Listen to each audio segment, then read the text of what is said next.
Hello बच्चों, आइए इस प्रश्न को देखते हैं। एमआरएनए की साइलेंसिंग निम्नलिखित में से किसके लिए प्रतिरोधी ट्रांसजेनिक जीवाणु के निर्माण हेतु प्रयोग की जाती है? विकल्प ए बॉलवर्म, विकल्प बी नेमेटोड, विकल्प सी श्वेत किट या विकल्प डी जीवाणुवीय ब्लाइट्स। इस प्रश्न की जो मुख्य अवधारणा वह है एमआरएनए साइलेंसिंग। वह है mRNA साइलेंसिंग। यहाँ पर हम देखेंगे कि mRNA साइलेंसिंग की जो प्रक्रिया होती है वह क्या होती है। तो mRNA की साइलेंसिंग प्रतिरोधी ट्रांसजेनिक जंतुओं के निर्माण हेतु प्रयोग में ली जाती है।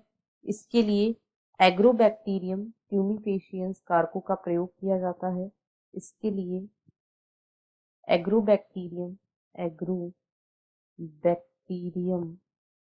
ट्यूमिफेशियंस का प्रयोग किया जाता है, जो कि द्विबीजपत्री पादपों में क्राउन गॉल रोग संक्रमण उत्पन्न करता है।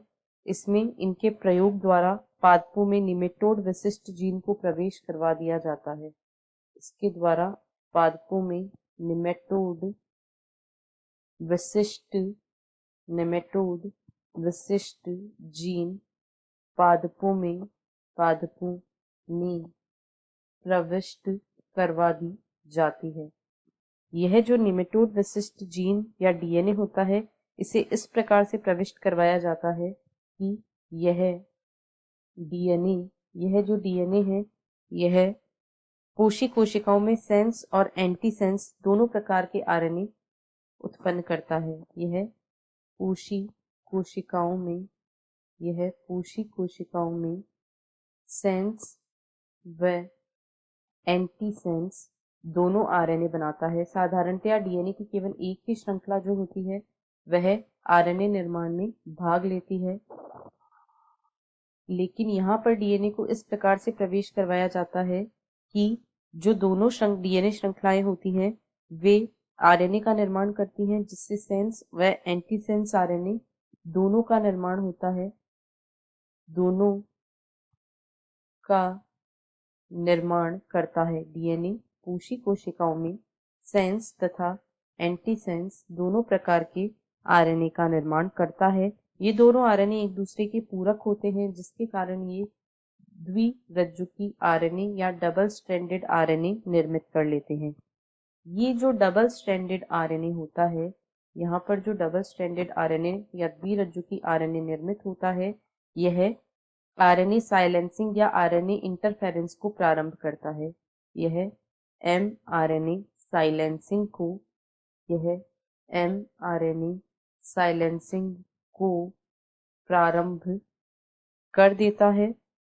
इससे इस प्रकार निमेटोड के विशिष्ट mRNA की साइलेंसिंग हो जाती है। इसका परिणाम यह होता है कि विशिष्ट इंटरफेयरिंग आरएनए वाले ट्रांसजेनिक कोशी में परजीवी जीवित नहीं रह पाता है, और ऐसा होने से जो निमेटोड परजीवी होता है वह जीवित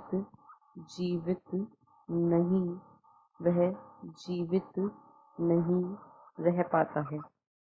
इस प्रकार ट्रांसजेनिक पादप स्वयं को परजीवी से सुरक्षित कर लेता है। अतः mRNA की साइलेंसिंग निमेटोड प्रतिरोधी ट्रांसजेनिक जंतुओं के निर्माण हेतु प्रयुक्त की जाती है। इसलिए विकल्प बी इस प्रश्न का सही उत्तर है। इसे बॉलवर्म, श्वेत किट अथवा जीवाणुवीय ब्लाइट के प्रतिरोध हेतु उपयोग में नहीं लिया गया है। इसका प्रयोग निमेटोड के लिए प्रतिरोधी ट्रांसजेनिक जंतुओं के निर्माण में किया गया है। आशा है आपको प्रश्न समझ आया होगा। धन्यवाद।